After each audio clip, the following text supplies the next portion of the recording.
contest at Bahrain International. Let's go out, we're racing. Great start from Otmir from the McLaren driver.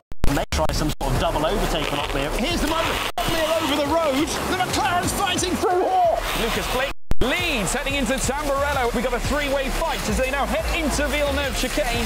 Absolute skirmish out front. Ronnar, you'd have to imagine, is going to try something, but Freddie Rasmussen is nailing these corners. Half a second, that's a lovely buffer. Can Ronnar force him wide? He shows him over the curb. Brilliant racing between the two of them. Has Rasmussen played it to perfection? This is going to be so tight. For the first time in F1 Esports, it's Barry Bowman who is the winner. We are now heading into a crucial DRS zone. He's getting past the McLaren. One corner to go to take the victory. Rasmussen up against Ronnar, and he barges into... That is a slam dunk penalty. Tries the swap, tries the dummy. Bold, brilliant. It's gone absolutely wild. Yano up there takes the lead. The finest three races in F1 Esports history come to a close. Yes, that really did just happen.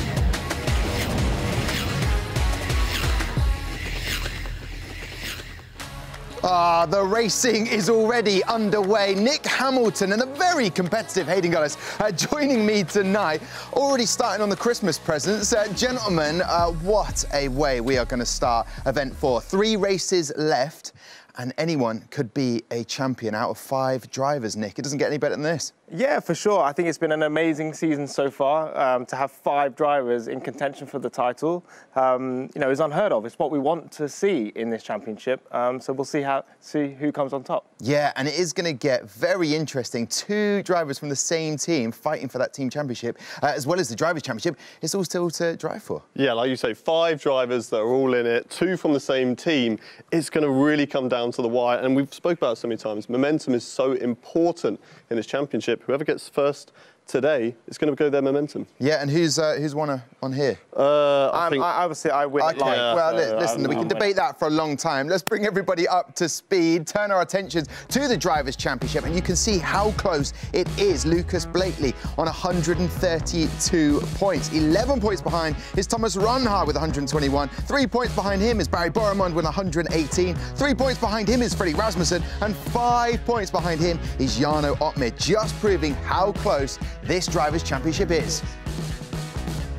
So there you go then, 5 drivers in with a chance of winning the Drivers' Championship. Come and join us on the desk tonight. We are heading to Suzuka to kickstart event 4. But first of all, Hayden, I want to talk about Lucas Blakely. An impressive start, still in the mix. It hasn't been as ferocious as he was at the beginning of the season, but what an incredible season he has had. Yeah, started off so well in the first event, 2 wins out of that one. But since then, he had the win in Zandvoort. But other than that, it's been point-scoring finishes, but maybe not where he'd like to be. And that is why we are now having this 5-way title fight, because the other drivers have caught up to him. But you can't, you know, rule him out. He's been unbelievable this season. The consistency is definitely there. And all it takes is that to swing the other way back to him, and this event could go his way. Yeah, pole to victory in Bahrain, Nick, and a win in Imola. But like Hayden says, it just hasn't quite clicked at the moment, and qualifying is so important. But still, there or thereabouts, it's still within his grasp. It is up to him now if he wants to win this championship. Yeah, this is one of the most consistent championships he's ever had. He's been leading the championship all the way up until now. So it's his to lose. It'll be a shame if he doesn't come out on top. But it's because this championship is so close. 11 points behind him is Thomas Ronnar, the young upstart, I'm calling him, the rookie. He's just been lights out, phenomenal. People haven't known how to take him. They're like, who is this guy? But I tell you what, you should get to learn that name. 11 points behind, a win in Austria and Monza. Nick, what have you got to say about Thomas Ronnar? I think he's absolutely incredible. Obviously, rookie of the season, man of the moment, man of the hour, that's for sure. And he seems like he can deal with all of the pressure that he's mounted with. You know, this is the first time he's been in this situation where he's fighting for a title, an F1 Esports Pro Series title, and it's almost just taking it in his own stride. I think he's incredible. He's able to really come out on top when those real fine moments matter, and he does a fantastic job. Anything to add to the young Dutchman there? I mean, it's a struggle to find any weaknesses in him. His qualifying has always been so phenomenal. He's always qualified. I think the worst position he's been is P4. It's been incredible from him. Awful. How exactly. awful? P4, Terrible awful. driving. But other than that, the races have been solid. The start of the season, he struggled to get off the line, but that's just nerves. That's, you know, you're coming into a new championship, and he's got over that, and he's just been so strong since. OK, Barry Bouremond, the Iranian who has been with McLaren. It seems to have clicked for him this year, getting his maiden win in Spa, Hayden, and then 3 second-place finishes, 2 with Monza and Mexico, and just qualifying well, being strong in his racecraft. What have you liked about his drive this year? He's just been so consistent throughout the whole season. Lucas Blakeney was still in the headlines at the start, but Barry was there. He was still getting good, solid results. Since this win right here in Spa, it's all just been up from there. He's really been in this title fight. It's been a very strong... I mean, he had that battle at the end in USA between him and Ronha, which lost him points, in all fairness. He could have been a lot closer in this championship fight, but he's been incredible all season. Yeah, I'm loving the graphics. It does say, actually, I should have backed myself, Zandvoort as well. He had a second-place finish there. Nick, it's so difficult when you've got 2 very good drivers in the same team. Difficult, and I'll define that by the fact that they both want the Drivers' Championship, and it's going to come down to the wire for them. Yeah, I mean, firstly, they've got to think of the Team's Championship, and they're close to sewing that up. I think they've worked absolutely amazingly together. Obviously, Lucas Blakeney coming into McLaren for the first time. How was that going to pan out for Barry? I think they've worked really well together. They've both got amazing pace, really good consistency, and obviously, Lucas was super fast at the start of the year, so it sort of outshadowed the job that Barry was actually doing. He was doing a fantastic job. But yeah, I mean, they're now going to be fighting against each other to get this title, so we'll have to see and see how it goes. Yeah, the most points ever scored in the F1 Esports Pro Series is Freddie Rasmussen. He has all of those. He had a pole to victory at Silverstone, and then a pole to second place in Austria, and a pole to second place in Spa. Oh, add 2 more into the mix with that. It's just been that season where turning a pole position into a win for him, he's struggled a little. Yeah, but he's been smart about it. If you get a lot of second-place finishes, and we know in F1 Esports it's not usually one guy running away with it. So if he's finishing second, Lucas is in third, the next week Ronha's in first, you know, he's still going to be up there in that title fight. And we go through all the seasons of F1 Esports. People come and go, people shoot up to the top, but then they drop down. Freddie Rasmussen has been there every single year. So if there's one man who can take this championship, despite being, I think it's like 18, 17 points behind, it's Freddie. Yeah, always the bridesmaid, never the bride. That is the quote we use. And by the way, Alex Jakes is not here tonight. He's getting married tomorrow. I just thought I'd give him a quick shower and recover as quickly as possible. Jarno Opmeer, talking of recoveries, what a recovery he has had in this season. We thought he was done and dusted, and then 2 wins in Mexico and Kota has put him right back in the mix, Nick. Yeah, I mean, it shows why he's at the top of his game and why he's been so dominant over the past couple of years. And to do 2 race wins on the bounce, you know, a lot of people were starting to count him out, but all of a sudden, straight away, he's using his greatest tactician mind to come away with this win. I couldn't believe it. 4 drivers going for the final lap win, and yeah, it comes out on top, just like we expected Jarno to do. But yeah, it's great to see him there and now in the title fight. All right then, Jarno Opmeer, there he is. I mean, he's the 2-time world champ. It's back-to-back. It's going to be difficult for him to get this 3rd one. But if anyone can do it, Hayden, it's Jarno. It's someone that you just can't write off. We've seen it throughout this season. So many times he might qualify on the back foot compared to some of the other drivers, but he always comes back through. There's always some sort of strategy that he somehow manages to find, and then, wow, he's back up in the top 5. So whatever happens across these 3 races, never, ever count him out. Never count him out. Well, we caught up with Jarno Opmeer at Mercedes, and he had to say all of this. 5 red lights in Mexico City. Lights out, and we are racing. The only way to win from here is to win all the races. Jarno Opmeer to P1. This man's day has finally arrived. First win of the year. After winning my first race of the season, of course, feeling very, very good. I had a lot of confidence. I think for the first time, I showed that race pace was quite superior to everyone else. That's ferocious pace that Opmeer is unleashed. Next year is one of my best tracks. There's a reason I've won it 3 times in a row. And the same for USA, to be honest. I've always been doing very well around there. It's gone absolutely wild. Jarno Opmeer, the winner for the second year in a row in Austin. This year in qualifying, it's so close together that if you don't have a pace advantage, you need to be on it every single lap. Otherwise, you're simply going out.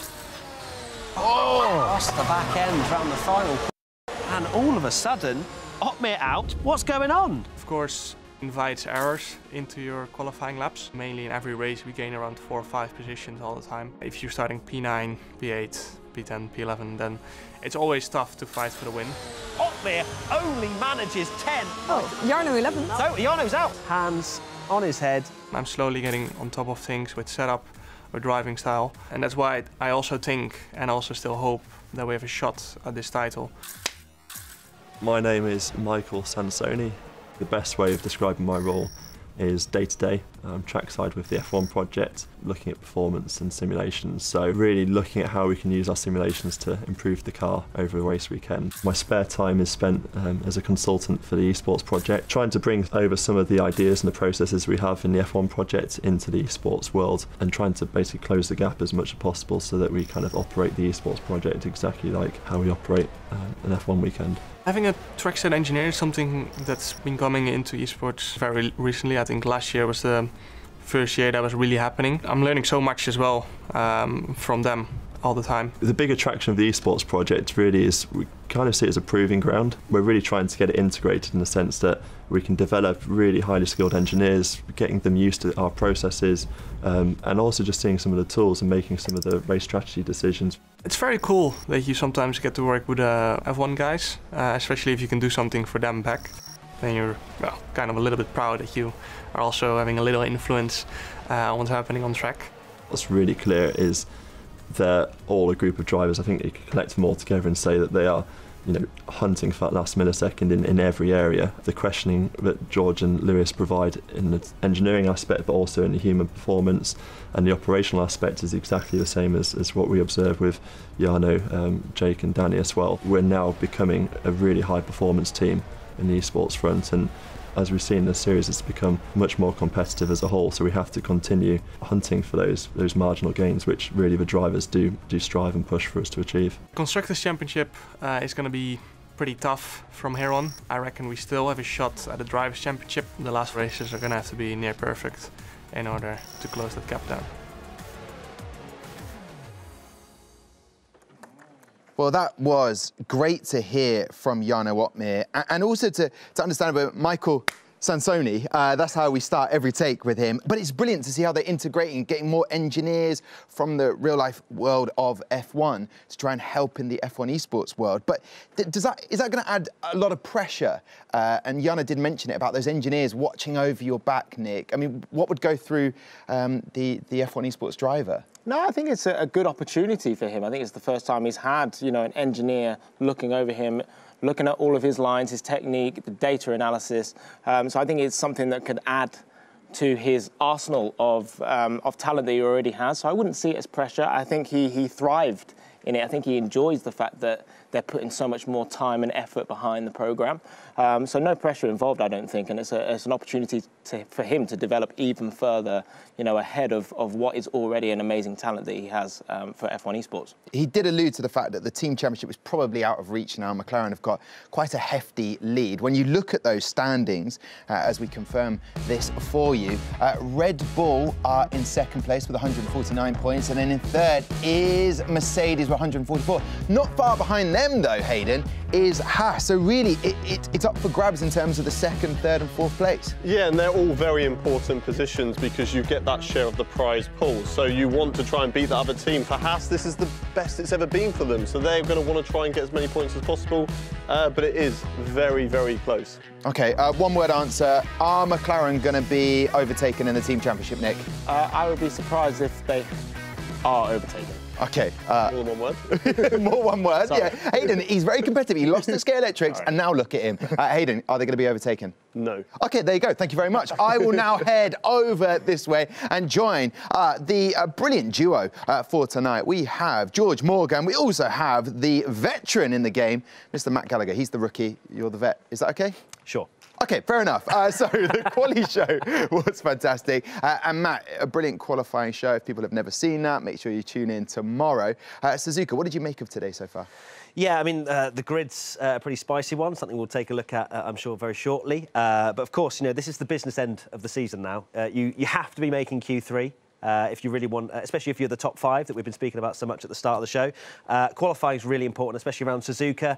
I know there's a few drivers that we're praying for rain, but yeah, the quali, there's a few standout performances today. Yeah, coming back to the Gfinity Arena for the F1 Esports Pro Championship, George Morgan, a familiar face in the world of racing. George, what are you making of this 5-way Drivers' Championship? I mean, it's probably the most competitive finale I think we've had in the history of F1 Esports, so I'm doubly pleased to be here for that one reason. And I think, as Matt alluded to, obviously with quali, it was incredible to watch. Obviously, Mercedes got a little bit of an upward curve, but to try and find, but you know, it's still all on the table, all to play for. All right then, Q1, quite a big surprise, Matt Gallagher. Let's get to it. The nuts and bolts, let's do it. Who went out in Q1? Well, I was teeing it up quite nicely. Jarno Opmeer. Unfortunately for him, you know, we've just been speaking to him in the pre-show, of course, with that nice little VT, and you know, the momentum very much seemed like it was with him. And he improved to P5 at the end of the session, and we're thinking, maybe he's made it through pretty safely. However, the improvements came thick and fast. One of them was from Daniele Haddad. We saw a lot of passion from him, as you can see there. Vamos! Love to see it. But unfortunately, Jarno Opmeer was not shouting Vamos as Nicolas Longuet came over the line to displace him and send himself into Q2. And Jarno Opmeer starts 16th for today's race.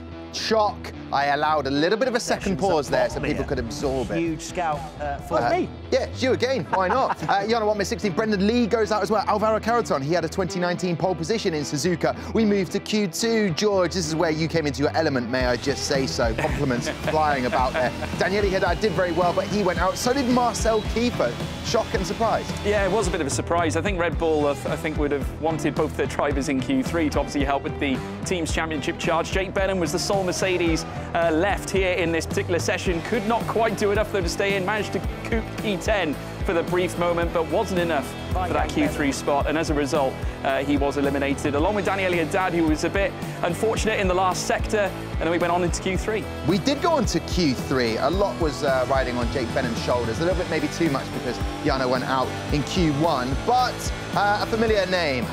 He was top of Q1, Q2, and he did it again. Q3. Thomas Rona. Can he be stopped, Matthew Gallagher? Well, it doesn't seem that way. Ronhar's just been sensational. It looked as though Longuet may have got it just at the end, but we still had Ronhar yet to finish his last lap. Patrick Sheepos up to 3rd, and you can see how much it means to him. That was a great lap in the Alpine, but it was Ronhar, as you can see, through the last couple of corners. We're thinking, surely he's going to get pole again, isn't he? It was purple sector 1, purple sector 2, and it was P1. Yeah, Sebastian Job. Congratulations are in order for him. What's happened in his world?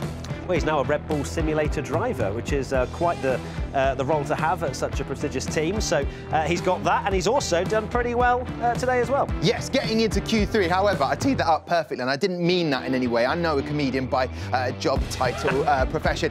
He didn't set a lap time in Q3. But anyway, the point is he's doing very well. Danny Beresny into 5th. That is his highest qualifying this year. Patrick Sipos was his highest 5th in Monza. He will be starting the grid in P3. And then further down, Matthias Van Erwin doing very well for Haas and really helping Haas with that team championship as well. George. Yeah, Matthias has sort of been a great addition to the Haas team as well, alongside that of the likes of Thomas Ronhar. Of course, Matthias has been there a little bit longer than he has, but certainly to have the pair of them up in the top 10 can only do wonders for Haas. Yeah, quite a surprise. Barry Boromund and Lucas Blakely making it into Q3. They've done that throughout the whole season, but they've got a tall order now for personally, both of them, to help them get as many points as possible. What are they going to have to do in this race? Well, move forward. Okay, fair enough. That's it. Great. Cheers, man. No, but the team's championship, right, is pretty much signed, sealed, delivered. It's wrapped up under the Christmas tree. Open that a little bit later. Like, it's pretty much done unless something crazy happens and they don't finish the next 3 races. But the Drivers' Championship, they have all of that to play for, both of them. 6th and 7th, they're both in the hunt, but they've got to work together to catch Ronha, who's on pole. So anything can happen, but they need to move forward. Yes, Tom? Yeah, I can't work with improv, George, so I had a question written on that card, so we'll just have to save it for after the break. That's what we're going to do right now. I'm obviously kidding. We'll have a break. When we come back, we'll get on the way with the action in Suzuka.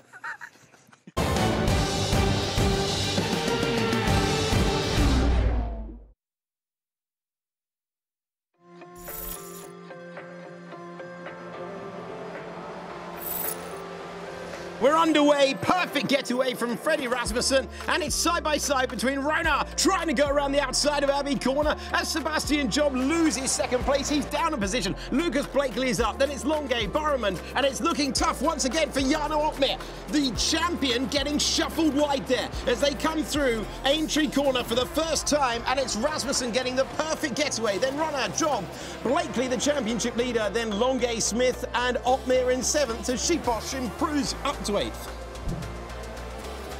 Jarno Opmeer, who had a struggle around this circuit 1 year ago, and he's attacking Matt on the medium tyres. Exactly that, and he's looking up the inside of Cops. We see now this is Send one! Oh, and he gets through. Well, it was tight stuff on the way there. Tight into Brooklands, a few corners later, tight into Cops. If you bolt that tyre on, you've got to make it work. You've got to make those moves. He has, and after a tough opening few corners on lap 2, it's looking better for him. Longuet trying to fight back. Longuet with his new team of Alfa Romeo this year. Side by side, Opmeer and Longuet, they're at it again. Hard tyres versus medium tyres on the exit of Woodcote Corner. All the way through as we go to the high angle, and that is ruining the gamble that Opmeer went for. He went very, very early. He was bold, and with Blakely trying to get the temperature there, for a moment he was ahead. For a moment there was an opportunity for Opmeer, and it has expired in a couple of corners. Lucas Blakely, this is for a place on the podium, we believe, all the way around the outside. That's a mighty move to get past his rival, who was ahead before the pit stop phase. And Lucas Blakely, we knew he was in good form. That was special. This is fantastic to see a new name with a team that isn't often at the front, a team that was barely scoring points in previous years, now with a chance of victory. And what a driver to try and snatch it from. Hugely experienced in taking Red Bull to the $750,000 prize pool on offer, and Rasmussen just sitting there all the while looking at the Haas, looking at the McLaren, looking at the AlphaTauri. On the final tour, where he took the lead at this point last year at this corner, but he's led for nearly every corner this time around. What a superb performance by the man who has more wins than any other driver in F1 Esports. It's been a Silverstone masterclass for Freddie Rasmussen for the 11th time in F1 Esports. Freddie Rasmussen wins. He takes the flag at Silverstone, a first podium for Thomas Ronha, who has driven superbly.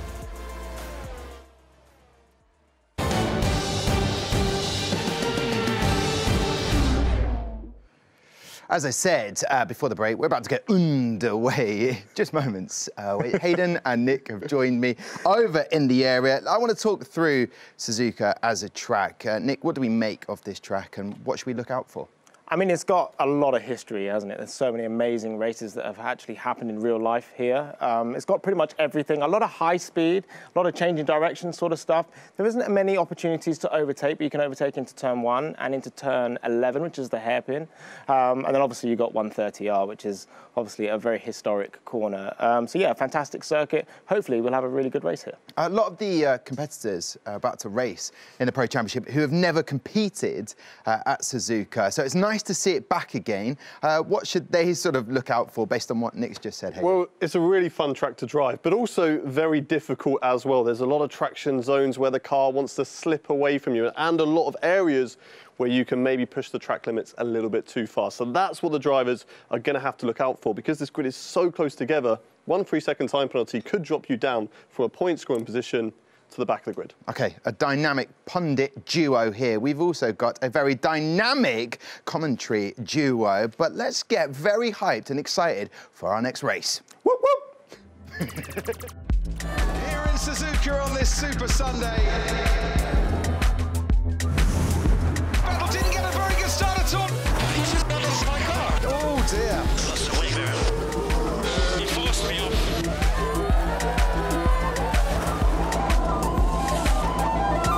This is Yuki Tsunoda's big moment. Mega.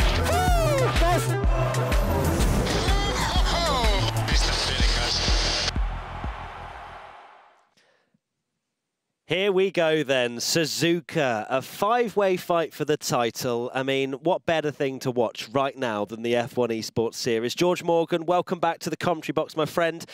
Are you looking forward to this one? A dry race, I hear. Yeah, we are under dry conditions, Matt. And as you so rightly say, a five-way fight for the title. Or is it five? Well, we'll have to find out, won't we? Yeah, with Jarno Wotmer, of course, starting from 16th on the grid. He's already tweeted saying that's pretty much his championship chances over. But then again, he was hoping for a wet race. It hasn't happened. It's going to have to happen in dry conditions at the moment.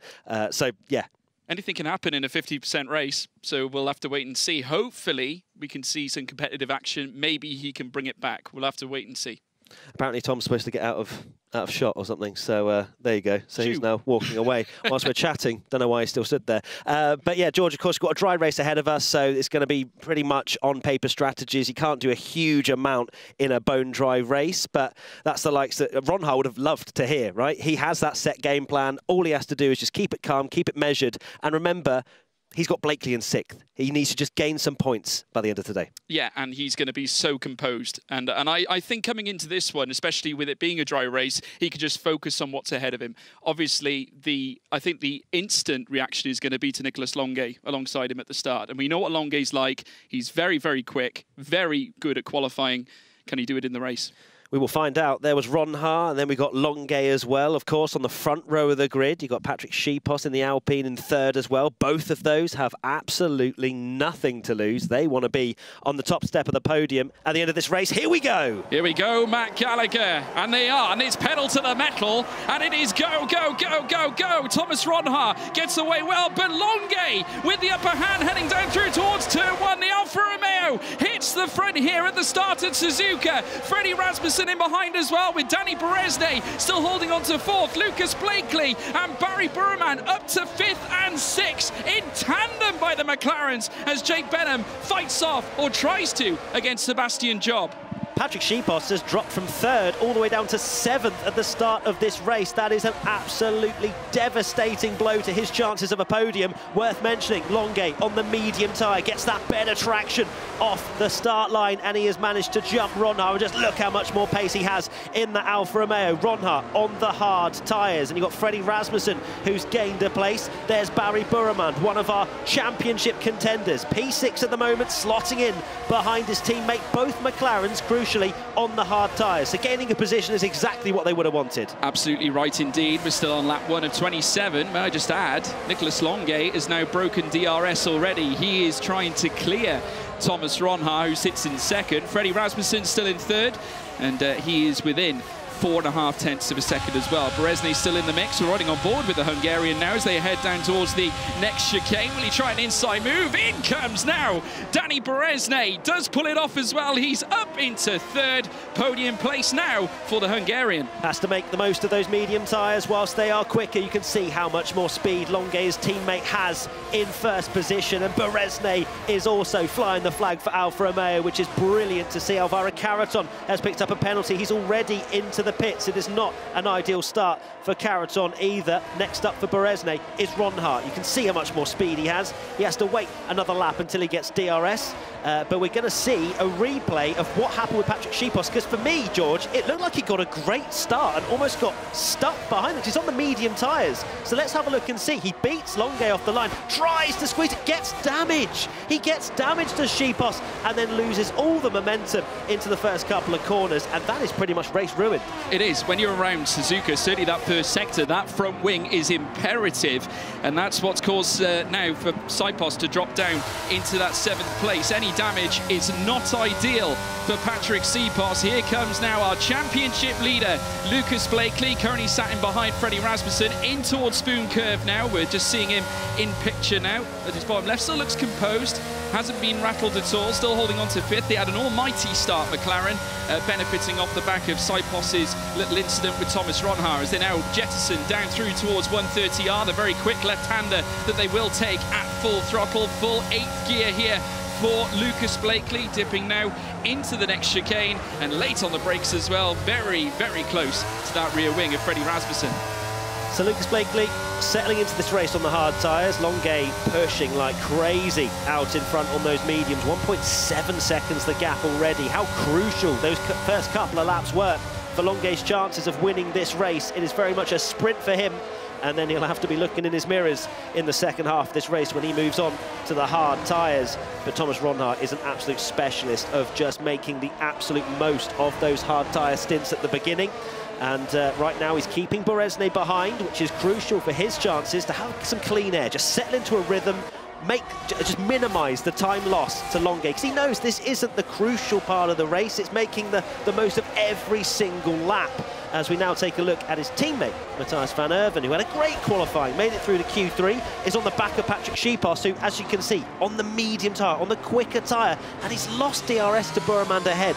This, I can't believe I'm saying it, but he got too good of a start. Yeah, I mean, this is good news for Haas, because Matthias van Erven now, if he can stay in proximity of Patrick Saipos, very likely he'll jump him in the pit stop phase. If you're that close to the medium tyre car in front of you, you will get a benefit of that. Ronhaar needs to try and do the same with Nicolas Longuet in order to try and reclaim that top spot. If Longuet can make that much of an impact in the first stint, it could be the difference between winning or losing a race. Here comes Beresnay having a look at Ronhaar.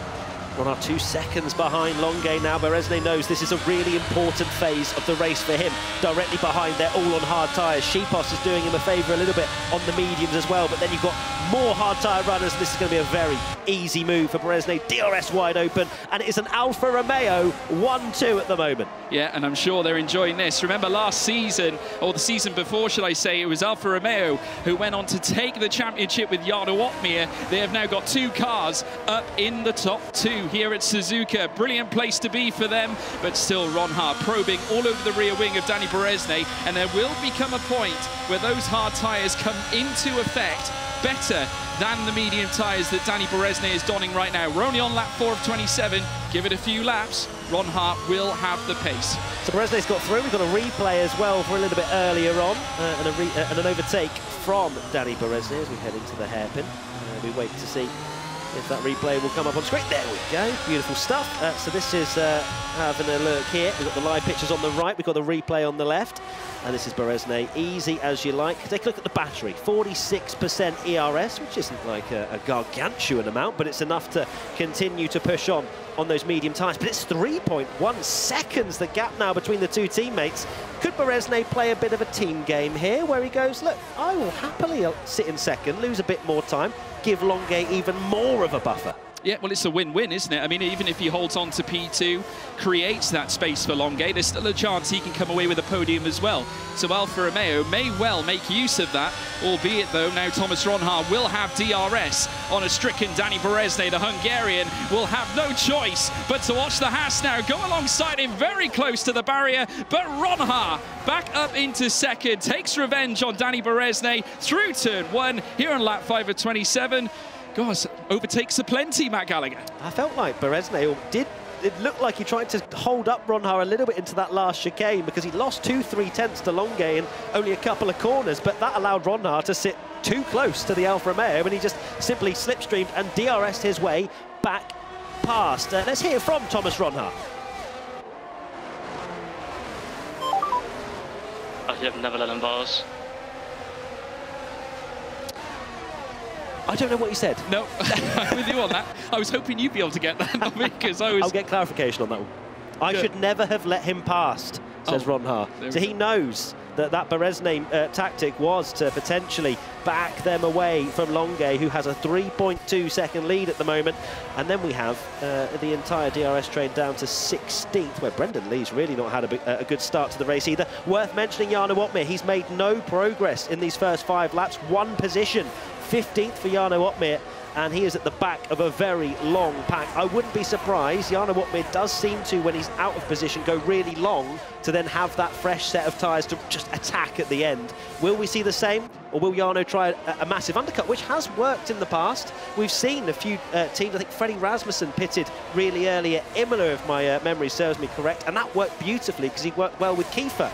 So, what's Opmeer going to do? Well, he needs to make a decision because clearly he's stuck in a DRS train, so he's got to mix it up if he wants to make an impact or a difference on this race. At the moment, he's caught in with Joni Tormala. Brendan Lee is outside his DRS range right now, but you've got, bear in mind, Marcel Kiefer, Danny Eliadad, Jake Benham still up in 11th place as well. Such a long train of cars, and only he can make that key decision as to whether he needs to box early or not, but I'm sure he has got that on his mind there, Matt Gallagher, as we're now watching Matthias van Erven on board through the Degners, the 2 right-handers, and then he'll send it up through towards the hairpin bend. I've been so impressed with Matthias van Erven, certainly for this event. He is absolutely flying, he's got the pace, and he is stuck right behind Patrick Sipos, and I'm sure he'll have an opportunity to open the door very soon. And I saw on that camera, he's got 2 spare wheels if he needs it as well in the background. So good stuff there from Van Erven, currently P8. And here's Danny Berezne. Not made the most use of these medium tyres if we're taking a look at the hard tyre runners around him, and of course comparing to his teammate Longuet, who has cleared off.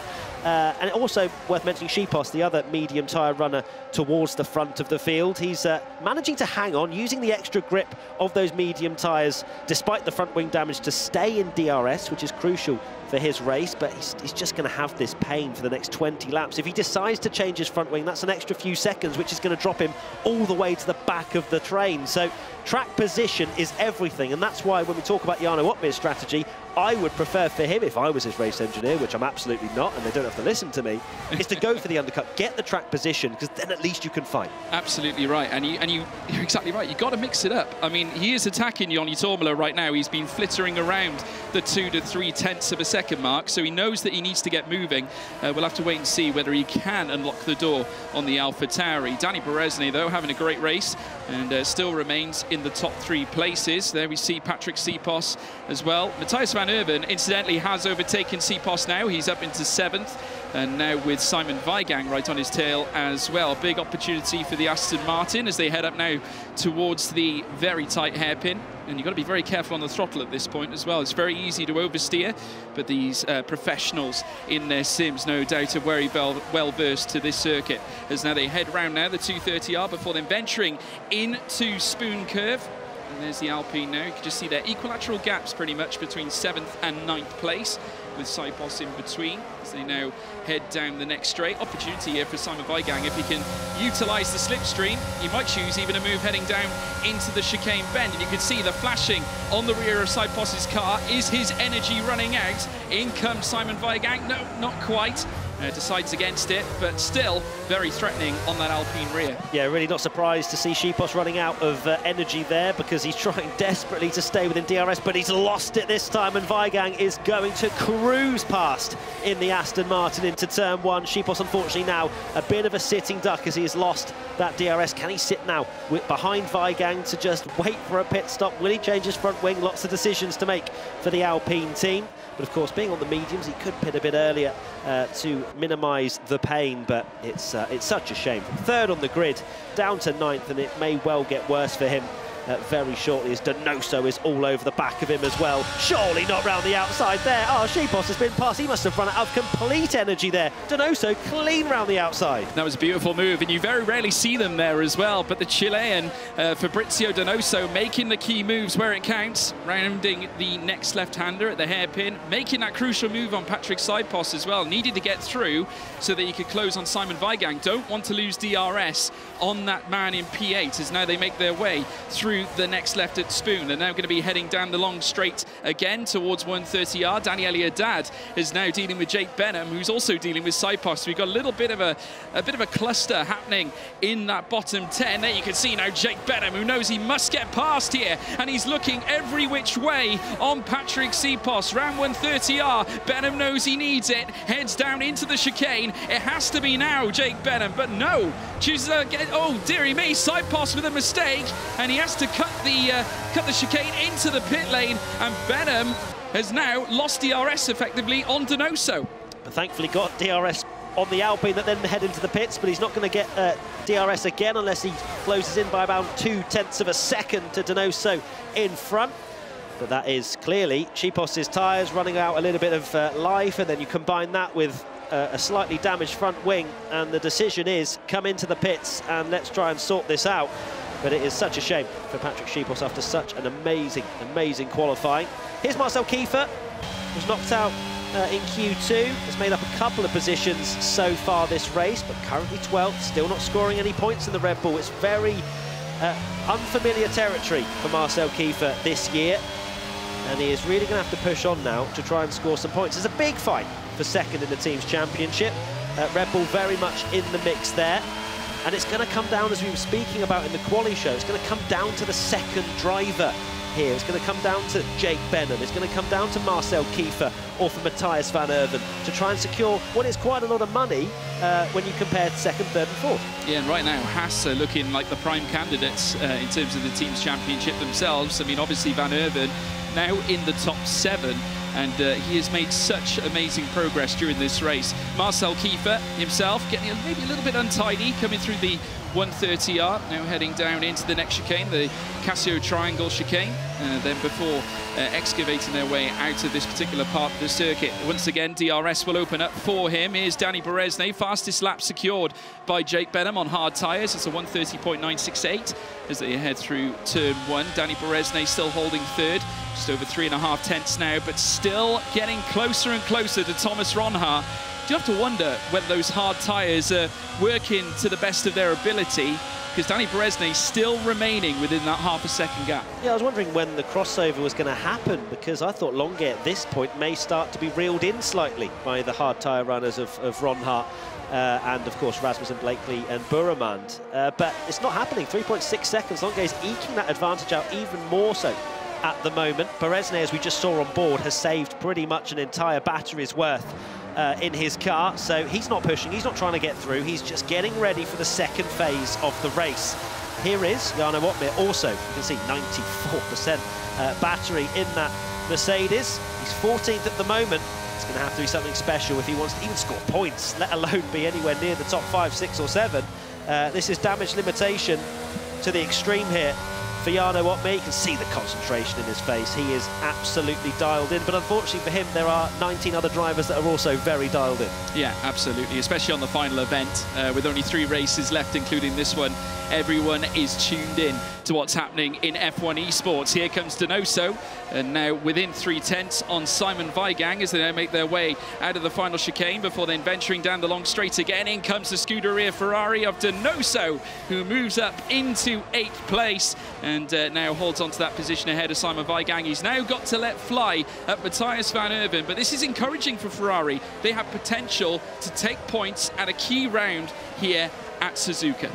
We certainly do. Donoso very much the lead driver in this race. Brendan Lee had a poor qualifying and has only managed 15th, so having the same sort of struggles as what Jarno Opmeer is having. Now, I was just speaking about the crossover point. It seems as though it's happening now. Ronhaar, it was 3.6, it's now 3.3, 3.2, skirting on those edges, which means that this is an interesting part of the race now. This is where it gets into Ronhaar's hands. Longuet most likely will then jump onto some fresh hards, and then he'll have the advantage again. But then those medium tyres, we saw how good they were at the start of the race and how much quicker as well it will warm up for Ronhaar when he goes onto the mediums. Remember that cold tyre period when he come out the pits, there is time to be lost there as well for Longuet. So plenty of stuff still to happen. As you know, F1 is sometimes it's just simmering along, but then it all kicks off. It does indeed. Thomas Ronhaar again still probing that gap between him and Longuet. It's getting closer and closer to that 3 seconds flat mark.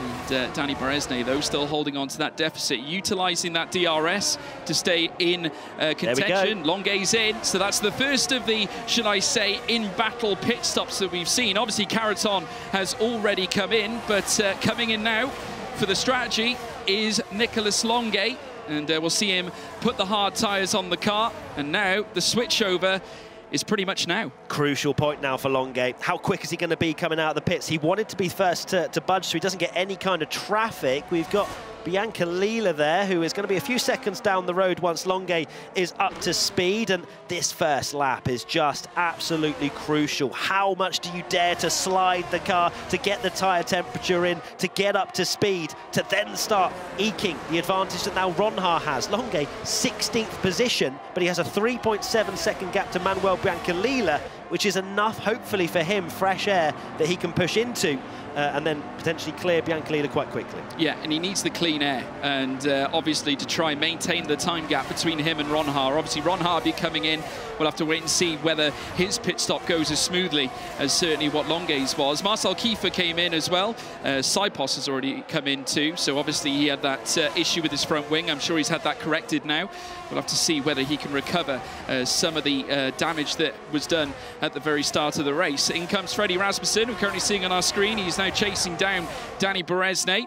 Again, 3.5 tenths between these two, and of course Freddie Rasmussen right in the midst of this championship fight too. Currently sits in 4th in the standings, 115 points coming into this race weekend, and in comes the first McLaren. Lucas Blakely in the pits, Danny Berezne also boxing as well, so we'll have to wait and see as to how this works out for them. And crucially, Blakely the first to blink from the hard tyre runners, so he is going on to the quicker medium tyre pretty early, the earliest out of anybody. Of course, Marcel Kiefer, the only other driver that he's trying to make something crazy happen right now. This is what I thought I was going to see Jarno Opmeer do, but it's Kiefer, it's Blakely. He wants that track position as the championship leader and then to get some elbows out. That is the decision the McLaren Shadow team have made for Lucas Blakely. Yeah, and Marcel Kiefer as well has made that same decision. He did it on the previous lap, obviously looking to try and undercut everyone else, and he has got ahead of Daniel Haddad as well. So that's a good move from Marcel Kiefer in that insight. So we'll have to wait and see how he comes out. He's 3 seconds behind Lucas Blakely still. A lot of work to do, but he's starting to creep into that 2.7 now, and that's because he's heated up those tyres. And this is great. This is great for Kiefer. I think he's going to pick up quite a few positions here. You can see how much quicker as well Blakely is to Berezne because they're on 2 separate tyres. The medium tyres warm up a lot quicker. Blakely goes defensive into turn, Longuet ahead, and then we've got Berezne and Blakely there into turn 11, and Blakely is going to make that move stick all the way around the outside. What a beautiful move there, as Berezne has to yield that position. But crucially for him, he can just stay there. Just try and stay in DRS of Blakely and then utilise that extra grip that Blakely has on the mediums. Yeah, this is a genius move for Blakely because now it's positioned him well and truly in behind Nicolas Longuet. If this pays off, he could yet come out ahead of Thomas Ronha. We'll have to wait and see, as now we're seeing more and more cars come into the pit lane, including Freddie Rasmussen, who's in this championship fight, as I alluded to. Barry Burmand also in. He's also in the championship fight, as they're now making their way out of the pit lane now. The crucial matter is, where will they come out? And certainly, where will they fit in this classification? Longuet has gone on through, so he does hold, effectively, still the net race lead advantage, but Rasmussen is only 2.5 seconds in behind him, and he will have that fresher tyre as well. Despite it being mediums against hards, he will have the fresher compound. Blakely's going to be on the attack here, though. Currently P8, and he's got Berezne as well. P10 looking at his teammate Buraman, but Blakely, of course, has those medium tyres up to speed, up to temperature at the moment, and he's pushing on to try and be the car that is chasing down Longuet, who's got a 2.9 second lead. It is all unfolding here on lap 14 of 27. We're riding on board with Danny Berezne, who just got passed by Blakely into this corner. He's now trying to hold on to Buraman ahead, and this is a very crucial phase for Berezne to try and score some decent points. He's on the slower tyre, but he has to remember maybe towards the end of the race he'll be in a decent position. Yeah, absolutely right indeed. Just sticking himself in behind Rasmussen. 4 tenths is all that separates them. I mean, he might do well just to sit behind Rasmussen in hope that he will catch up with Longuet, and you'd expect him to make use of these mediums as well, try and get them up close to the Red Bull. Ronhard's also in the pits. Yeah, he's in the pits. So this is the crucial moment now. Where will Longuet come out in contrast to Ronha. Into the pits as well, Brendan Lee. And as Ronha now gets the medium strapped onto his car, this is a very crucial part of the stint now. Lap 15 of 27. There's Longuet in the distance. Where is Ronha? They head down the straight now. There's the Alpha. There's the Haas. Who's out first? Longuet holds on. But what is the gap? It has been brought right back down, 1.2 seconds. Ronha is in this fight. That is a sensational stint on the hard tyres from Ronha. He's ahead of the pack behind that pitted earlier. Yes, he has to go through this tyre warm-up phase for this lap. He needs to hold on ahead of Freddie Rasmussen, but a 1.8 second gap to Longuet is absolutely surmountable for the driver that may well clinch this championship out of nowhere. He lost so many points in Bahrain, but my goodness me, is he mounting a charge in this final phase of the championship. Yeah, absolutely. Multiple race winner, of course, twice a race winner this season. As now we're watching Freddie Rasmussen head around the very tight hairpin as well, and you can see, just look at the glaring eyes there of Freddie Rasmussen at the bottom of your picture, trying to certainly, well, fly at Thomas Ronha, unlock the door on this Haas, and obviously give himself a chance at this championship too. All of these guys, certainly these, Thomas Ronha, Freddie Rasmussen, Lucas Blakely, Barry Burman, all four of those contesting for this championship, and they currently sit 5th, 6th, 7th and 8th in this classification. I think if you're Rasmussen, Blakely and Burman, you're actually glad that Ronha's leading this train, because he is going to be so quick. He's going to drag the lot of them to Nicolas Longuet, who's 1.5 seconds down the road. Also worth mentioning, Jarno Watmir leads the race. Probably not for long, but he's gone for a very long hard tyre stint to then go on the attack at the end, but I don't think he's going to be able to secure many, if any, points. But focusing back towards the front, Thomas Ronha looking in the pound seats. He's got a couple of laps fresher tyres than Lucas Blakely in 7th, the main championship leader. Freddie Rasmussen still in the mix as well. There's plenty to work out in these next 11 laps. It certainly is. Lap 16 of 27. Otmir still leads, a second clear of Sebastian Job, with Jake Benham still sitting in 3rd as well. Mercedes would certainly like to stop the count at this point, but nevertheless, we've still got plenty of racing to go. We're inside the final 10 now, as Longuet, who's effectively your net race leader, has seen Thomas Ronha get even closer, very nearly breaking into DRS, and those medium tyres are really starting to work with the Dutch driver, Thomas Ronha. He could effectively get himself closer to championship glory with a positive result here at Suzuka. Anything can happen in F1 Esports. As I always say, folks, expect the unexpected, and you're seeing it here. Apart from a Ronha pole, that just always happens. Yeah, the oracle has spoken. But Ronha, yep, closing in very, very close. I wouldn't be surprised if he gets DRS down the next straight towards turn 1. We're looking at Barry Burman just behind his teammate Lucas Blakely. I'm not sure they're going to be able to do anything about Ronha at the moment, who has broken into DRS now. And Ronha will be looking to do to Longuet what Longuet did to Ronha at the start. Of course, it's different tyres. He's got the mediums this time, and he's going to go, well, look, I'll show you how it's done this time. And as you can see, he is closing in. And in fact, Longuet has got past Benham, which that could be an interesting moment here. The Mercedes driver of Jake Benham, it's got very much Mexico vibes right now. Was it Haddad? Was it Haddad that was, I think it was, who was getting in the way, and Jake Benham is unfortunately in the way of Thomas Ronha in a very crucial part of the racetrack, and Ronha has to be so careful not to lose his front wing. And you got to wonder here, Benham knows that Otmir is in the fight for this title. Of course, the longer they keep this car behind, it helps Otmir, who's got the lead. Effectively, it could make his strategy work. Let's wait and see. He's lost 1.5 seconds to Longuet. Benham is literally holding up Ronha right now. Into turn 11, there's more contact between the pair of them. Benham is not budging. Look at the gap, 2.7 seconds. What a moment in this race. Jake Benham, the all-star, doing a job here. A service for Mercedes Esports. Heading through now Spoon Curve. Benham looking to do a favour for his teammate Jarno Watmir, who leads this race now. He is literally just over 11 seconds in front of Nicolas Longuet. As it stands, folks, they make their way down through towards 130R. Literally, Ronha pushing Jake Benham now down through towards the next chicane. He's looking everywhere. He's trying to find a way through. He does. Does he? Benham, contact between the pair as they head under the Casio Triangle. But Ronha has got ahead of him. And now in comes Freddie Rasmussen. They're all queuing up for a go at Benham.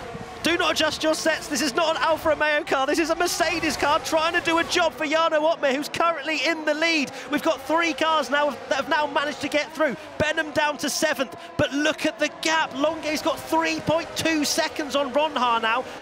All of a sudden, Opmeer could score some points because they lost a handful of seconds. It's massive, and obviously, given where Jarno is in the championship standing, he needs absolutely everything to score something big in this race. And obviously, Benham providing that vital service. You might remember going back to last year at Brazil, where we saw the 2 Red Bulls doing exactly the same. Marcel Kiefer was blocking off the other drivers, obviously trying to allow Freddie Rasmussen a chance at Jarno Opmeer's title. But obviously now, the tables have turned. This time, the Mercedes team are employing these tactics themselves. Jarno Opmeer, though, still leads. Half a second now between him and Sebastian Job. Nicolas Longuet has now broken within the 10 seconds of Sebastian Job as well, and is starting to close up on Jarno Opmeer. And Benham again, this time applying it to Burmand. Benham is not making any friends, I can tell you that for free. I'd love to have access to their chats after, because the drivers are getting stuck behind Benham once again. Barry Burmand struggling in the slipstream here. Will he go for the move? Benham is defending for his life at the moment in this Mercedes. He's sliding his way through the last couple of corners, and Burmand is surely now going to clear Benham down this straight with the use of DRS. That's how much more time he's lost. Yeah, Jarno's in the pits as well, so is Sebastian Job. Now, this is the crucial moment. Where is Jarno going to come out? I think it's going to be too far down and round the outside. Barry Burmand heading around turn 1. Benham, though, still holding on. They squeeze, heading up now through the first sector, but making his way through. Barry Burmand now up into 5th place. Wow, take a deep breath. Benham has thrown an absolute curveball into this race right now. Longuet's going to be sending him a Christmas present, I can promise you that. Van Erven's getting stuck behind there. There's side by side in the background. Benham is practically a moving chicane. Danny Beresnay round. Deary me, Beresnay, who was one of the main contenders at the start of this race, was mixing things up with Longuet, Ronhaar, and the best of them. And now Van Erven is coming under pressure from Jake Benham as well. There is a cork in the bottle, and that bottle belongs to Benham. Here comes Donoso. Through, past he goes, past Van Erven as well, as they head up through towards Spoon Curve. 3 wide further down. Oh, it's gone everywhere. Weigand's off.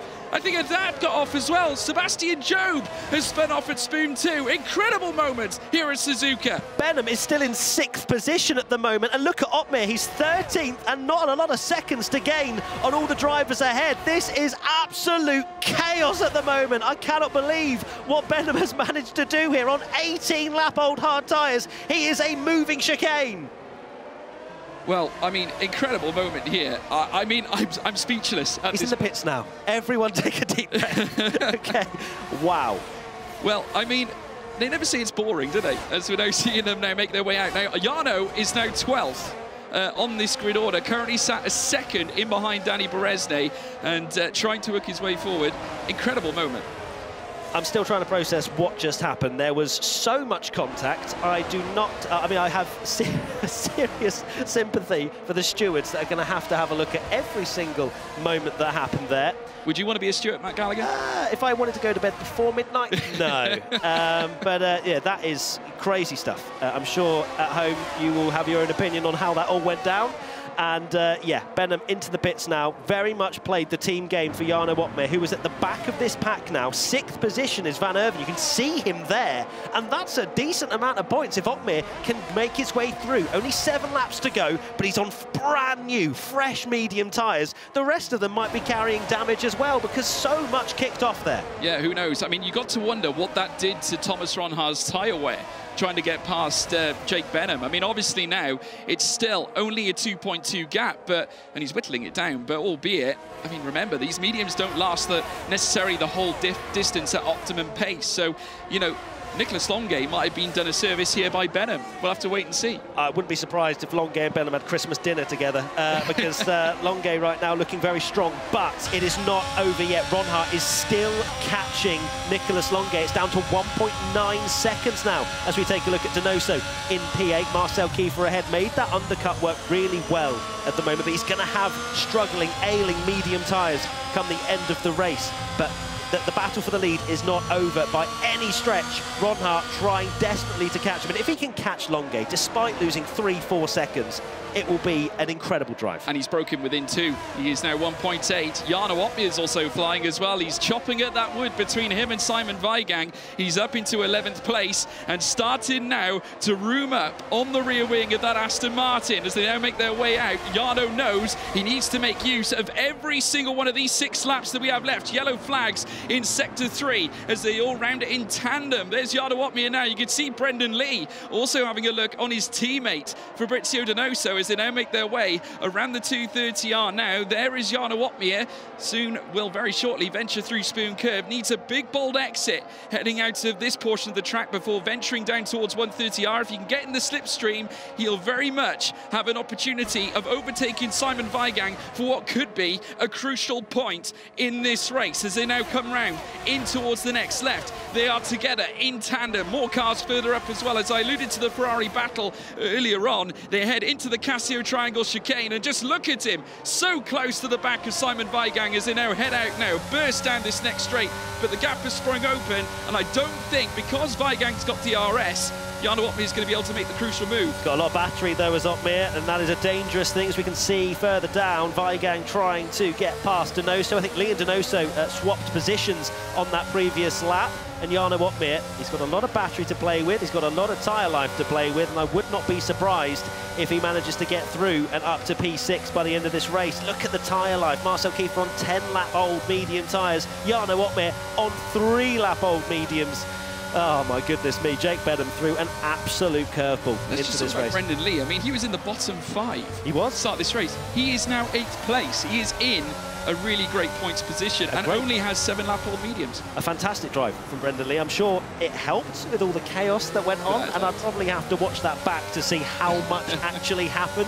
There were cars everywhere, but the Ferrari's making the most of it. Here comes Opmeer. Oh, he's going to clear Weigang so easily there. Weigang not deploying any energy, it seems, and Opmeer into the points. Yeah, and Sebastian Job also trying to get into the mix too, trying to challenge Danny Beresne as now they make their way through. Job moves up to 12th. There's Freddie Rasmussen, who's trying to cruise up on Thomas Ronhaar. These two have been stuck together like glue for the entirety of this race so far. Ronhaar, who is now only a 1.4 second gap away from Nicholas Longuet. It's counting down, Matt Gallagher. He's coming. We could be in for a grand finale. He's coming. It's 1.2 now. Ronhaar.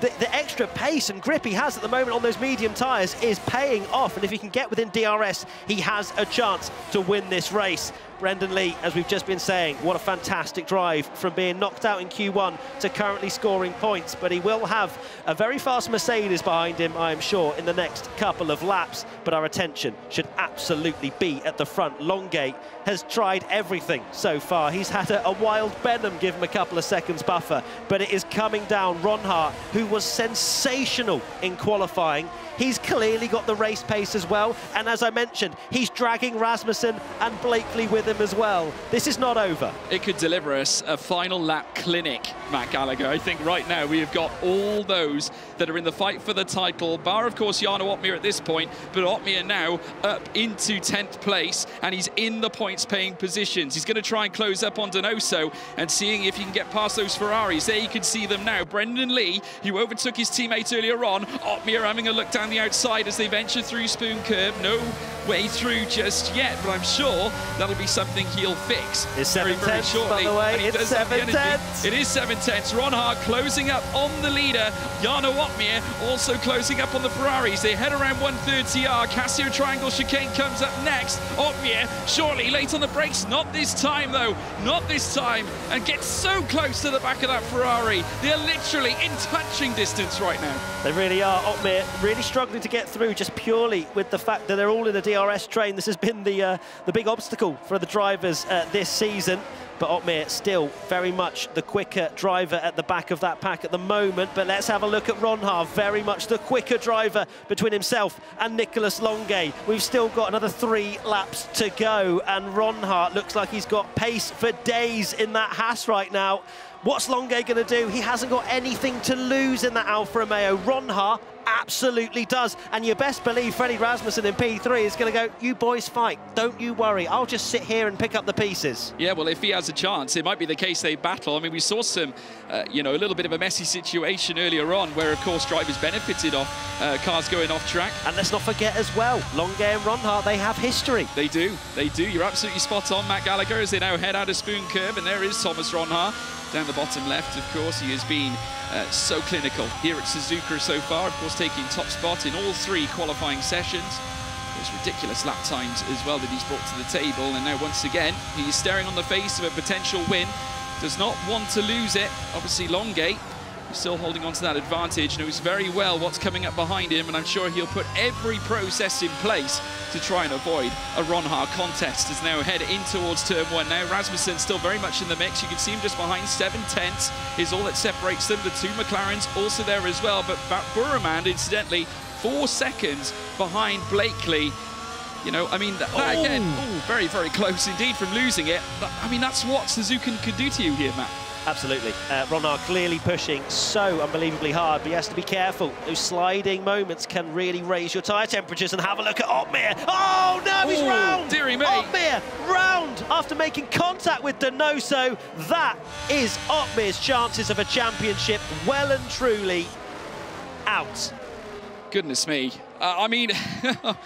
I don't know how we can analyse this race. Jarno Otmir, incredible. Obviously tried to make himself, or put himself back in the championship contest, essentially in the top 10. Jake Benham putting all that work in and disqualified from the race. It's gone from bad to worse. Yeah, Otmir clearly, I would say, shocked about her being around there, and unfortunately for Otmir, he will not finish this race, and that pretty much packs in his chances of a 3rd World Championship. It was a valiant effort. They threw everything at it. We'll have to maybe see a replay of that a little bit later on, but it seemed audacious. Of course, you know, you're going into the S's in the first sector. It's not an easy place to overtake, and it has ended badly, unfortunately, for Jarno Otmir. However, we now focus back towards the front. Longay still trying to hold on. We saw that mistake from Ronhart. He is absolutely on the limit on those medium tyres. Can Longay hold on? We're on the penultimate lap. Penultimate lap, and Brendan Lee has now made the change, certainly for P7, ahead of Marcel Kiefer. He is now ahead of the Red Bull. Donoso still in 9th as well. And Donoso, incidentally, also gets ahead of Marcel Kiefer. More points for Ferrari at this point. Lucas Blakely still ahead of his teammate Barry Burman. Marcel Kiefer still dueling it out here with Donoso, as we now see Ronhart in our screen looking to try and get closer to Longay. There's the rear wing view on the back of Longay's car. The Frenchman doing so well at the helm of this Alfa Romeo. Has got one more lap after this one to then cross the line to take victory here at Suzuka. Can he do it, Matt Gallagher? Let's see. Let's very quickly have a look at the Otmir replay before we get into the final phases of this race. We'll see the live pictures on the right, but here we go. He just wanted to risk it. I mean, Otmir knew he had to finish probably 6th or bin it, you know, because he had to take the risks. And there's the reaction, not happy at all. No surprise, really. He'd put everything into that race to try and make up from a disappointing qualifying. And we will, of course, react more to that later on in the show. However, there's still plenty to play for here. Ronhart in the slipstream of Longay is going to close in into 130R. He's going to keep closing. It's 0.3 of a second. He is very much winding up an overtake. However, George Morgan, look how much battery he's got. He's got hardly anything in the tank here as we enter the final lap of the race. It's going to have to be done on pure skill alone here, Matt Gallagher. Lap 27 of 27. Here we go. Last chance to dance around Suzuka. Through turn 1, Nicolas Longay still leads the way. Ronhart getting closer as they now head through turn 1. The gap getting slimmer and slimmer, and the gap between Freddie Rasmussen and Ronhart, it's gone above a second. It absolutely has, and I'm just trying to think where Ronhart could even make a moment now, an opportunity to overtake. Really, turn 1 was the best opportunity. Turn 11 also, but crucially for Longay, you can't see the flashing red light. He's got battery in his locker. He's okay. Ronhart, on the other hand, you can see really struggling. 10% battery for the Haas driver, and you have to say Longay looks like he's got it under control. Yeah, it has indeed. Longay now still leads. Ronhart in second.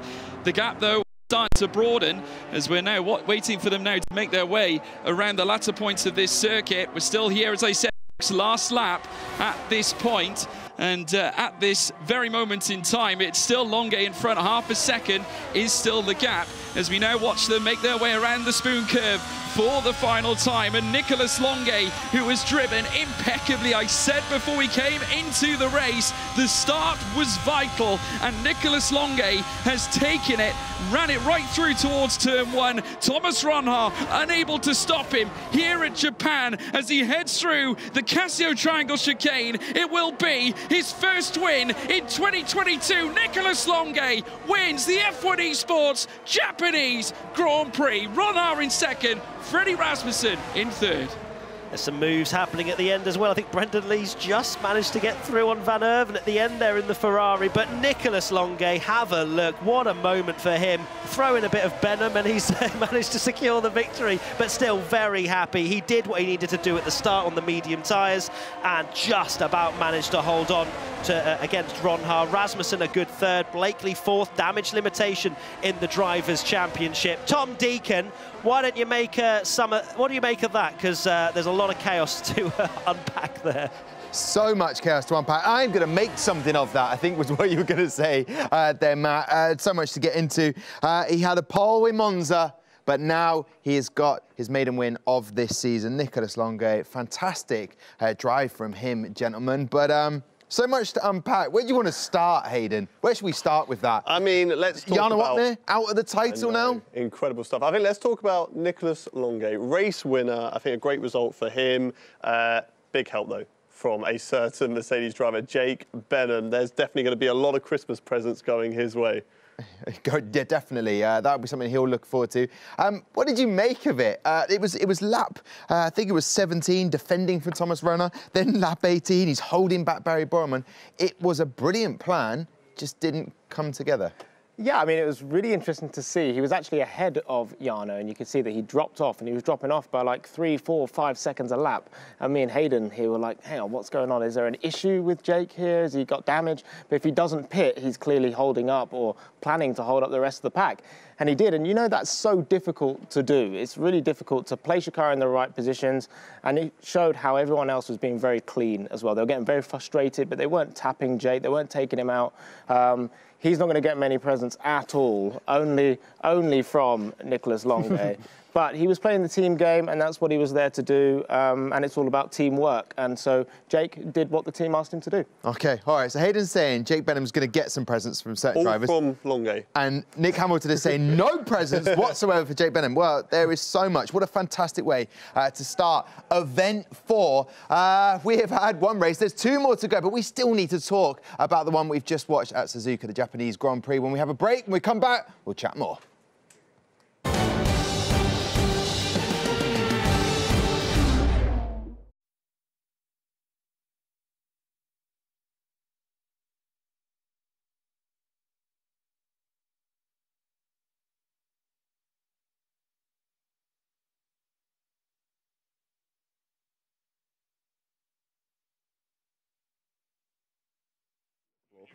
Very tight on the way through. Weigang is off the road in the background in the green Aston Martin as they snake their way through. Intermediate tyres for the first 2, for the first 3 by the looks of things. And Ronhaar thinking about it. Ronhaar thinking about it, very nearly shaping to the inside. And he's off. The race leader's off. He's outbraked himself. And as he rejoins, this could be an opportunity for Haas to take the lead. He's pulling alongside. We've got drama on the opening lap.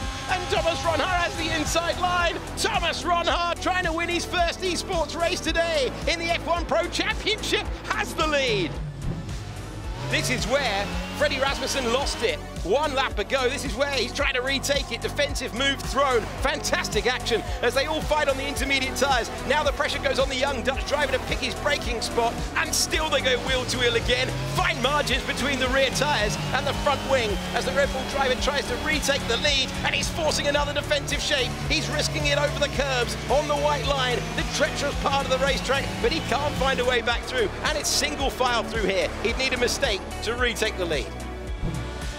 Here's Nicolas Longuet trying to use these mediums. Look at this. Great exit off the corner. Battle for third. Battle for the lead. to the inside. It's going to change again. It's the race of the season. It's unfolding in front of your eyes. Thomas Ronhaar's retaken the lead. Freddie Rasmussen tucks back in to the slipstream. Can he retake it? And all the while, look at this from Longay, nearly making contact with Rasmussen, trying to elbow him off the road. It's a three-way battle for the lead. A race that, if it had been dry from the start, would have been one long DRS train. Instead, for you all, wherever you are in the world, fireworks from Austria. Fantastic racing. Nicholas Longay wants to get absolutely in the thick of it.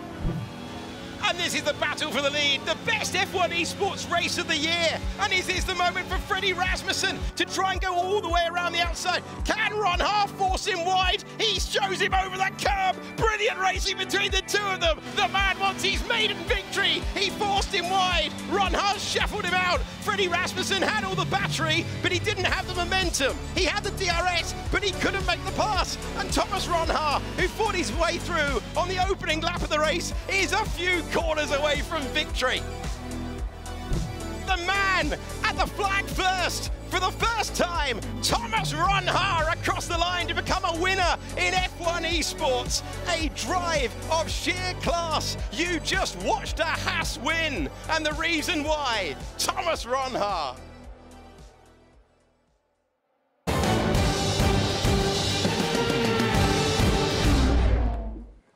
What? It's the F1 Esports Series Pro Championship 2022. If you've just joined us, well, blimey, you've missed out on an epic race around Suzuka. It had a bit of everything, and that man that you see on your screen right now has just got his maiden win of the 2022 season. His last win came at Silverstone in 2020. He's a driver that's been there or thereabouts, and it's just a fantastic result for him. A little bit too late in the season, but still going to show that he's got the minerals when it matters. Yeah, we know he's got the minerals, don't we? You can see it was just a sigh of relief for him, a big sigh of relief. A lot went into that race for him. He had to pretty much hit all of his marks. Firstly was getting a good start, and he did that. Yeah, I mean, he had a little bit of help, didn't he, from someone called Jake Benham, but you know, he still had to drive impeccably, and that's what he did, and he deserves the win. He got the overtake very early on Thomas Ronhaar. Thomas Ronhaar was like, shouldn't have let him overtake me, and that came back to haunt him, and especially when Jake had a tactical masterclass to help his teammate out. It just seemed to just fall into place for Nicholas in a way. But he'd done everything because he's already had a pole at Monza earlier in the season, but just wasn't able to get the win. So for Nicholas, he did all he had to do. He just got helped out a little bit by Jake. Yeah, he was on the medium tire to start with, wasn't he? And he gained 3 seconds on the rest of the pack. That's not easy to do. You know, he got his head down, he stuck to his plan, and you know, he executed it perfectly. And obviously, yeah, Jake Benham obviously was playing as a rear gunner for his teammate Jarno Opmeer. Jarno's had a really difficult day, I would say. Obviously, a real bad qualifying position for him, and Suzuka's not a circuit where you can make a lot of ground. And obviously Jake has been told by Mercedes to hold up the rest of the pack, and that's really hard to do, like I said before the break. That's really hard to do, to make sure you put yourself in the right positions. But Jake did all he could. He caused a lot of fireworks, didn't he? This is him getting in the way of Thomas Ronhaar, but you know, everyone else was decent. They didn't take him out, they didn't touch him. Yeah, a little bit of rubbing, but from where I'm from, rubbing is racing a tiny bit. And yeah, I mean, he did everything he could. It's a shame that it didn't work out for Jarno at the end of the day. But fantastic race. It definitely made it spicy, and yeah, really enjoyed it. Yeah, it was a little bit of mind games as well, because later on, eventually Thomas Ronhaar gets the overtake on Jake, but then it was lap 18 where you've got Barry Borman being held up, and then that affects McLaren. They're looking to try and secure that team championship, and it just seemed to it was a mental game at that point, because there was more mistakes happening, and eventually Jarno got caught up with Fab Donoso. So whatever Jake did, it managed to have a longer lasting effect for the rest of the race afterwards. Yeah, because he ended up, you know, being a mobile chicane. He got overtaken by a couple of drivers and remained out on circuit without pitting. So yeah, he was doing his best to help Jarno. You could see Jarno was getting a little bit frustrated and went for a gap that unfortunately wasn't there. Yeah, a shame that it didn't work out, but you know, Jake did what he could, and yeah, I think Jarno, he made it difficult for himself with a bad qualifying, but yeah, we'll wait and see what he can do next year. Yeah, I mean, a third world title gone now. It would have been brilliant to see, but what makes it very exciting, we'll have a brand new champion And that in itself just goes to show how many incredible drivers are competing. Yeah, I mean, what a Fab Four that we have lined up for the rest of this event. Obviously, Lucas Blakely, who's looking for his first ever title. I think he really, really deserves it. What a lovely character he is. Obviously, you got Thomas Ronhaar, who's just absolutely turned up and made his mark. It's going to be really interesting to see who comes out on top. And to be honest, I don't mind who comes out on top, because I think any driver that wins this championship, it's been so close. If they win it, they truly, truly deserve it. Couldn't have said it better myself. Lovely stuff there, Nick. Right, let's just confirm the provisional results as they stand. Nicholas Longe, congratulations, 25 points to him. A brilliant season for him as it's beginning to come towards the end. Thomas Ronhaar in second place picks up those all-important 18 points. Freddie Rasmussen on the podium as well, picking up 15 points. Lucas Blakely, followed by Barry Borum and Brendan Lee, a fantastic drive. We haven't mentioned him. I mean, I know that George Morgan and Matt Gallagher did, but out of the points, ends up in the points, so well done to him. Danny Berezny, a little bit of a collision earlier on, making sure Alfa Romeo pick up points for both drivers, and there you see it. Daniele Haddad, I mean, he's had a podium here at Suzuka the years before. Alvaro Carreton had a pole position, and Jarno Opmeer there falling out. DHL fastest lap does go to Alvaro Carreton. It just hasn't been the season for Williams. In event 3, they got back to a bit of form, making sure they qualified well enough to give themselves the best chance. And we've seen that all season. If you don't qualify well, you're really up against it to try and get some points, aren't you? Yeah, it's exactly what Jarno said in his feature. He was saying if you don't have the pace advantage and you don't qualify well, it's going to be hard for you to get a good result. He was saying that they improved by 4 or 5 places sometimes, but if you qualify P20, which is last, you're only going to end up P15. Alvaro Carreton, we've seen, has got a lot of pace. He's done really well in the past at certain circuits. Daniele Haddad did a good job in qualifying as well today. But, it's motorsport. It doesn't always go your way, but everyone on the grid is super, super talented, and that's why it's so difficult to come out on top, week in, week out. Yeah, all right, there's a guy missing right here. His name is Hayden Gullis.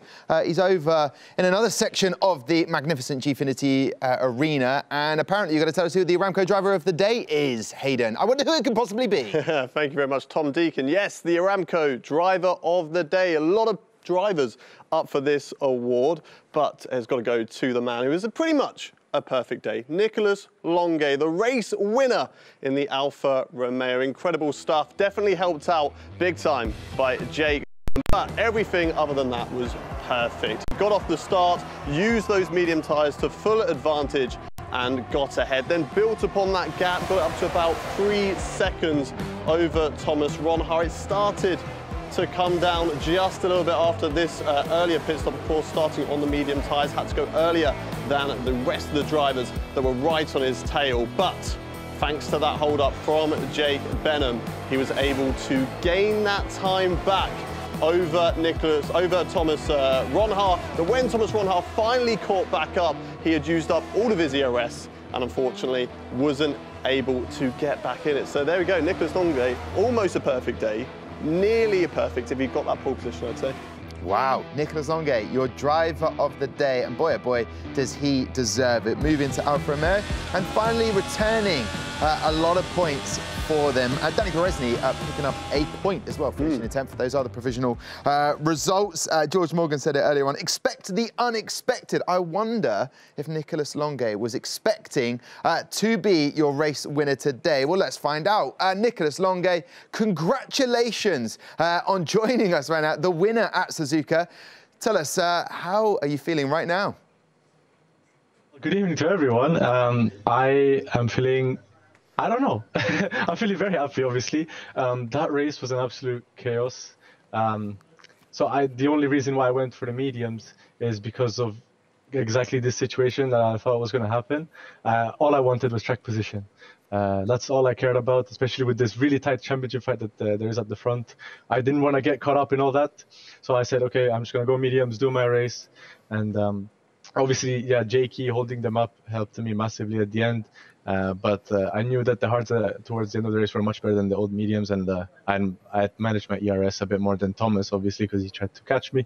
But otherwise, I'm happy. And obviously, big thanks to Danny for all his help during the race. And unfortunate for him, some incidents during the race, but I'm very happy. Oh, good. I'm glad to hear that you're very happy, Nicholas. It's been a long time coming because you had that pole position in Monza, unable to make that into a win, but at the same time, you still finished third. So this is your second podium. What does it feel like to finally get that maiden win of the 2022 season? It feels like it's been so long since I last won a race, and honestly, the feeling is pretty much the same as the first time I won my race in Silverstone. And yeah, I don't know. Last year I struggled a bit. Didn't quite get to grips with myself and did many mistakes during the season, but I'm very happy to be back on the top step. Nicholas, Hayden here, congratulations on your race win. Have you decided yet what present you're going to be sending Jake's way for Christmas? Yeah, honestly, I need to text him later or give him a quick call and thank him for all the help he gave me.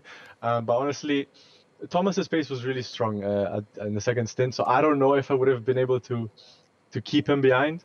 But I'm sure that I would have at least managed to stay in the train and fight towards the end of the race. So, I mean, obviously thanks to Jakey, it was an easier win, let's say. But yeah.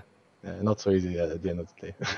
Hey, Nicholas, I know that you are very good around Interlagos, so I cannot wait to see you in action tomorrow once again. Congratulations on getting your maiden win of the 2022 season. Back on the top step. Enjoy the rest of your evening. Take care, Nicholas. Thank you so much. Already putting pressure on me for Brazil. Oh, my God. I wasn't trying to put pressure on, but we know that he's very good around there. Well, listen, congratulations to the Alfa Romeo team. Let's just have a look at the team championship then. What does it do?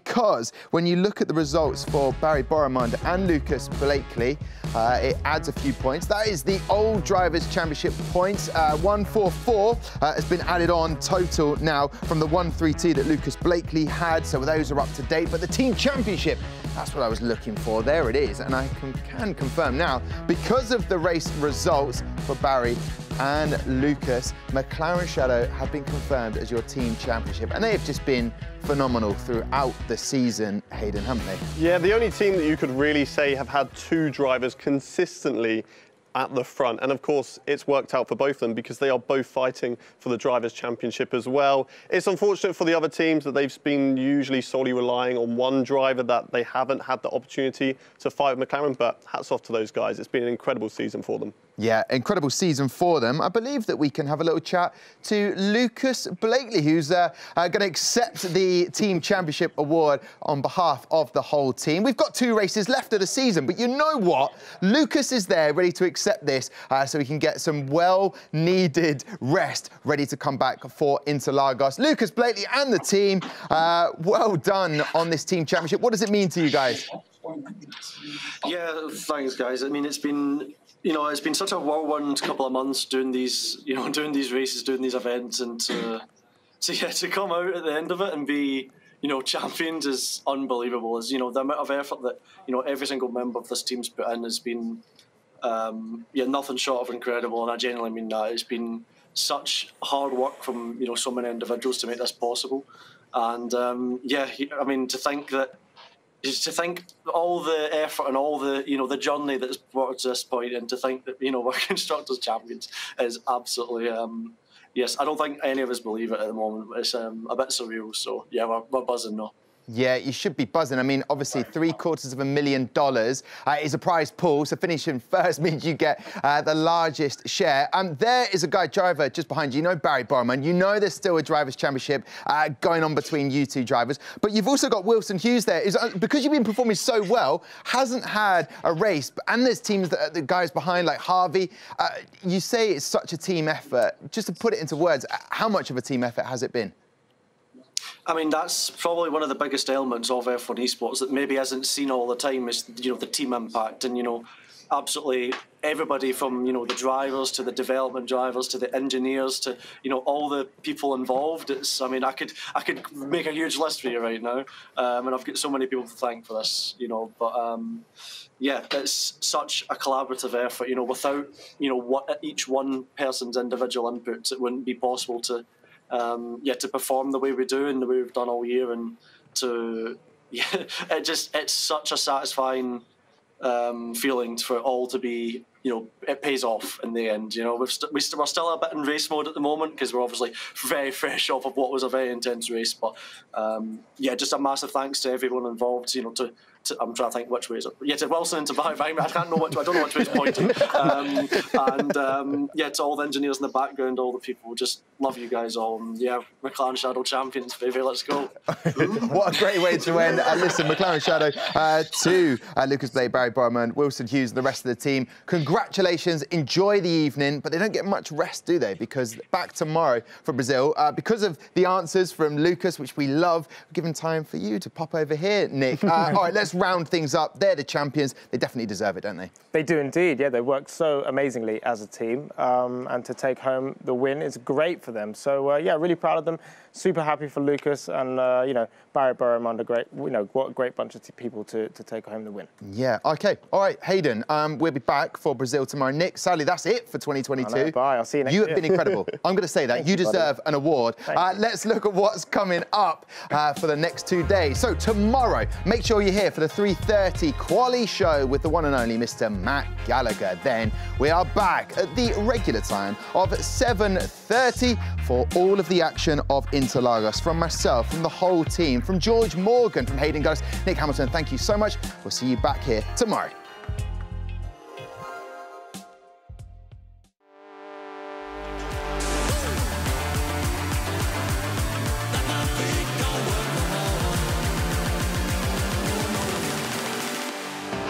And it is go, go, go, go, go! Beresnay knows this is a really important phase of the race for him. Ronha back up into second. Still Longe in front. What a beautiful move there. Ronha is in this fight. Jake Benham is unfortunately in the way of Thomas Ronha. This is a Mercedes car trying to do a job for Jarno Opmeer. Oh, now he's round. Dearie me. Opmeer out.